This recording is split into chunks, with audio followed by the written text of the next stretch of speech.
Hello, and welcome back to Caffeinated Arcade. This is our series on Curse of Strahd, where we talk about the module, and specifically we'll dive into Chapter 3 today, the village of Barovia. So without further ado, let's dive in.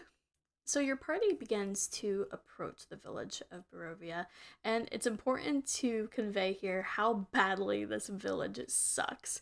It's awful. They see claw marks on buildings, they see shops that are permanently closed, besides for one, and anything that's valuable is gone or looted. There's nothing here for these villagers. And as they enter, they start to hear mournful sobbing coming from a townhouse, which we'll later learn is from Mad Mary in Area E3. And if your party decides to investigate that, that will kind of lead to a different side quest. But if your party goes into a house that's not Mad Mary's, you have to roll a d20 to see what they find inside of it. It could be that it's villagers hiding, or it's even empty, but it could also be swarms of rats or Strahd zombies. So this place is terrible. And when they go to visit Vallaki later, even though it's not super put together and there's some political tensions going on there, it seems like a slightly shinier turd than Barovia when they get there. So it's important to convey just how bad this place is to your party. Area E1, Buildrath's Mercantile. This is one of my favorite places to run in the village of Barovia. Buildrath Cantemir sells items that you can find in the player's handbook that are less than 25 GP, but the problem is he sells this for 10 times the price because he has no competition in the village because there are no other shops. And you'll find that your party is going to hate this, and they'll hate this guy because there are no persuasion checks. He is not willing to bargain, and he'll just say, if you want it badly enough, you'll pay for it. And then he'll just call it a day. More likely than not, and you'll want to be ready for this, your party is probably going to try to steal from this guy. I ran this game 3 times, and all 3 times my party tried to steal from this guy. Now, what you'll want to be ready for is if they get caught, he's going to call in his nephew, who is a gladiator and has that stat block, the only difference being that his AC is 14 instead of 16. And this guy is tough, and if your party's walking in at level 1, level 2, it's gonna be pretty bad, and you'll just want to be ready for that one, because their plan will probably backfire if this guy gets involved. The next area, E2, is the Blood of the Vine Tavern. Why there's a functioning tavern in the village of Barovia doesn't make a whole lot of sense until you consider how important wine is to Barovians. Not just the village, but the entire land. Wine is their lifeblood, they call it. It's something that gives them hope and encourages to keep pressing on, even though things are really bad. Because when you have a shitty tyrant and also a really sucky village, what's better than drinking? Absolutely nothing. That's the answer to that. Ismark is a man sitting at a corner table by himself until the party arrives. He'll seem a lot different than other Barovians because he is willing to approach the party and engage in conversation with them, whereas other Barovians try to avoid the party in fear of them being outsiders. So Ismark will actually pay for their wine and begin to offer them a quest. He needs their help transporting his adopted sister, Irina Koliana, to Vallaki, where it's a little bit safer for her. She has caught the attention of Strahd, and he is trying to change her into a vampire and also marry her. Luckily, that has not happened yet, and there is still time. Ismark knows this is a gamble, but he believes Vallaki will be the safer place for them. And information should start to connect for the party. They should realize that they already have 2 letters containing some of this information, but they'll begin to realize that the information doesn't line up, and this will probably be where they make the connection that the documents they have are actually forged. Ismark and Irina are the children of the burgomaster, and the burgomaster is just a leader or a mayor of a village, And the party will find out that unfortunately the burgomaster has passed away and left a lot of these duties and responsibilities to Ismark. And he's also trying to ensure the safety of his sister. So this will give the party their first official quest upon entering Barovia, in addition to trying to find Madame Ava. And it's possible that these two missions can overlap since they're moving in the same direction. But I would also encourage your party to stick around Barovia and look around the village to find additional information and maybe complete a certain haunted mansion to level up. Hint, hint. The other NPCs that the party can interact with at the tavern include the barkeep and the Vistani owners. The barkeep just mindlessly cleans glasses over and over, even though they're already clean, which is creepy. And he'll take orders in a really dull, just melancholy voice. And he won't answer any of their questions, or if they ask information for the village, he'll just ignore them. Then the Vistani owners are interesting. They're actually spies, and they won't really interact with the characters. They'll just make sure that they pay their tabs. But they're more likely to interact with them if the characters are accompanied by the other Vistani. And they will just encourage them to visit Madame Ava. Area E3 is Mad Mary's townhouse, and it might not be the first thing they see in Barovia, but it is for sure the first thing they will hear. There's a moaning sob floating through the still gray streets, coloring your thoughts with sadness. The sound flows from a dark two-story townhouse, which they'll learn is Mad Mary crying. So it's possible that your party might think this is a trap because the townhouse is barricaded and also boarded up, and it just screams that they're being lured in for some sort of attack. And in D&D, that's an understandable fear. But this actually isn't the case. Mad Mary is crying because her daughter Gertruda recently ran away about a week ago. Gertruda lived a very secluded life. Mad Mary tried to keep her locked up at all times and keep her indoors safe from the terrors of the outside world. Gertruda got fed up with this and ran away. And it doesn't say this in this chapter, but Gertruda's actually in Castle Ravenloft in chapter 4 that you'll learn more about. One other fun little world building note is that Mad Mary is hanging on to a malformed doll that she passed on to Gertruda. This doll has the tagline, "Is no fun, is no Blinksky," which is a characteristic of all the toys that Blinksky and Velaki, the toy maker, makes. And they'll possibly meet him later on.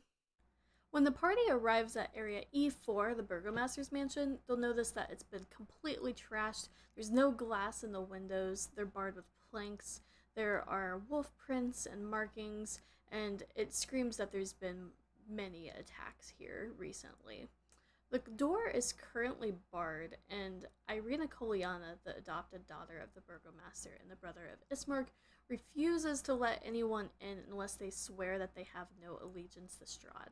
Now, if Ismark is with the party, this changes things, and she will let them in. And I would skip the charisma check in that case, but if they're not, they're gonna have some trouble getting past Irina. Upon entering the mansion, your party will realize that there is a dead body in a coffin in the middle of a drawing room. That's just nice, isn't it? The body actually belongs to the late Burgomaster, and he's in a simple coffin made by Ismark and Irina themselves. Irina refuses to go anywhere, even making the trek to Velaki until her father is buried. No one in the village has been willing to take the coffin to the church cemetery, and she refuses to leave for Velaki while her father lies dead on the floor. So, in order to take Irina to Velaki, the party will first have to deal with this. As a DM, I would make a conscious decision not to play Irina as a damsel in distress. I know it's easy to do, but she's actually quite capable and is able to protect herself to a certain extent. Maybe not as much as a party of heroes, but there is a layer of being able to defend herself there. I actually think it would be interesting if you have Irina and Ismark fight alongside the party on their way to Velaki. Again, there should be limitations to this, and only to a certain extent, but I think it would allow them to get to know the NPCs a little bit better. Area E5 is the church, and I find it hilarious that as the party is dealing with these problems with Irina and Ismark, and most likely carrying the coffin of the Burgomaster to the church, that they're going to be introduced to yet another problem. The heavy wooden doors of the church are covered with claw marks and scarred by fire. And it's possible that they'll find this out from Irina and Ismark or maybe another villager, but a lot of Barovians actually avoid the church, and the reasons will soon become obvious. When your party enters the church, they'll walk through a hallway that reeks of mildew. It's pretty gross. And at the end of the hallway, there's a brightly lit chapel where they hear someone uttering some prayers. But those soft prayers are interrupted by a loud, inhuman scream. The soft voice belongs to Father Donovich, who has been praying non-stop for his son, who is currently in the undercroft of the church in the cellar. His son is actually a vampire because he tried to revolt against Strahd with a group of other individuals, and things did not go according to plan. He returned to his father as a vampire spawn, and his father was just barely able to imprison him in the church's undercroft. So the father has been praying day and night for the son to be cured of his ailment without being destroyed. And when the party arrives, he looks beat up and rough, just trying to deal with everything that he is. This is an interesting moment for the module because it says a lot about who your adventuring party is and what their values are. It's possible that some of them might think the best course of action is to kill the vampire spawn in fear of safety for the village. And if this is the case, Donovich will not be happy about it and he will try to stop the party. If he fails, though, and the party ends up killing the vampire spawn, he'll weep uncontrollably. Another option is that your party will want to go down to the Undercroft to see what's going on with Doru and see if they can't come up with a cure or a solution. So, according to the rules, a vampire can be cured if they are first killed and then later resurrected. But most low level parties don't have access to that stuff, so they might have to find a possible solution at the Abbey of St. Markovia later on or figure out some other means. And that's ultimately up to you as the DM how you want to approach that. If you want it to be run as written, with having to kill them first and then resurrect them, or if you will accept a lower level spell. Area E6 is the cemetery, and not much will happen here except for the burial of the Burgomaster.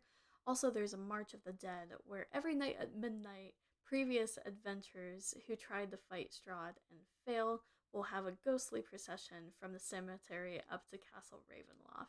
And I would encourage running this if you can because it's super spooky and also lets your party know that this has happened several times before and they are not the first adventurers to end up in Barovia. Area E7 is the haunted house, and we'll actually talk about this in a separate video because it's the Death House. The Death House is an introductory adventure to Curse of Strahd that gets your players from levels 1 to 3. There are a lot of mixed feelings about the Death House, and understandably so. I personally like the adventure, as long as you fix it beforehand. The Death House has a lot of potential to be a TPK with not much storyline to it, so I would encourage you to read it beforehand and make the necessary changes to make it more interesting to both you and your party. Actually, in particular, I can recommend reading the changes done by Dragnacarta. They are really awesome, and it's a good way to change the Death House from what's written in the module.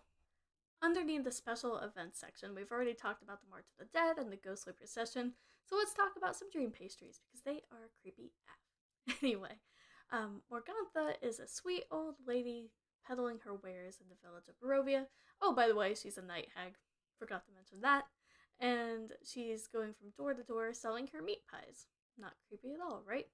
So when she goes from door to door, she is seen trading these meat pies for children. The parents are screaming and crying, begging her not to, but she does anyway because ultimately they can't do anything about it. But the party can. If they choose to intervene, Morgantha actually won't put up a fight. She'll just say, okay, you win, and then she'll come back later. That's her plan anyway. She's pretty smart. Now, what I would be careful with is the fact that if a low-level party is fighting a night hag, it could get pretty nasty.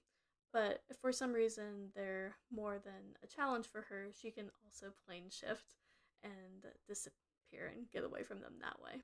We'll talk about this more later when your party meets the rest of the Hag's Coven, but this is actually one of the more sinister and horror-inspired elements of Curse of Strahd, so just make sure everyone at your table is okay with that. That's why session zeros and safety tools are super important. Well, that wraps up Chapter 3 of our Curse of Strahd guide. Make sure to like and subscribe to this video for more content, and let me know in the comments what your favorite part of running this chapter was. Catch you later!